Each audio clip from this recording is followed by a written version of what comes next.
শ্লীলতাহানি, তারপর প্রতিবাদ করায় তরুণীর বাবা এবং ভাইকে মারধর, শেষমেশ হামলা তরুণীর ওপরও।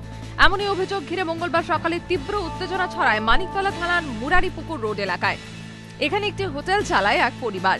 মা, বাবা এবং ভাইয়ের সঙ্গে হোটেলে কাজ দেখাশোনা করেন মেয়েও। এদিন সকালে হোটেলে রান্না করছিলেন ওই তরুণী। অভিযোগ তখনই সেখানে আসেন স্থানীয় দুই যুবক।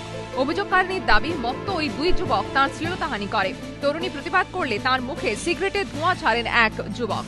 এই পরিস্থিতিতে তরুণীর বাবা এবং ভাই প্রতিবাদ করলে ওই যুবক তাদের মারধর করে বলে অভিযোগ। তারপরও প্রতিবাদ না থামায় যুবকরা তরুণীর গায়ে গরম ঘুগনি ঢেলে দেয় বলে দাবি পরিবারের।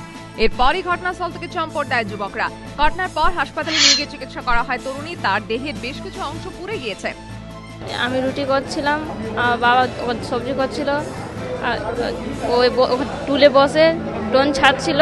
বাবা বলেছে এইখানে টোন ছাড়তে হবে না, ওইদিকে যাও। তাই জন্য ঝগড়া লাগিয়ে মারপিট করেছে। মারপিট করে তারপর সবজি নিয়ে গায়ে ফেলে দিয়েছে। আমরা চাচ্ছি মদের ঠেক থাকবে না, গাঁজার ঠেক থাকবে না। দিনরাত 24 ঘন্টা এখানে অত্যাচার হচ্ছে, আমরা পাড়া প্রতিবাসী বসবাস করতে পারছি না। রঞ্জিত দাস এবং উত্তম হালদার নামে দুজনের বিরুদ্ধে মানিকতলা থানায় অভিযোগ দায়ের করেছে তরুণীর পরিবার। অভিযুক্তদের খোঁজে তল্লাশি শুরু করেছে পুলিশ। কিন্তু যেভাবে সাত সকালে দোকানে ঢুকে শ্লীলতাহানি এবং তারপর আক্রমণের অভিযোগ উঠেছে, তাতে ফের প্রশ্নের মুখে শহরে মহিলাদের নিরাপত্তা। প্রকাশ সিংহ ও রঞ্জিত শাহের রিপোর্ট, এবিপি আনন্দ।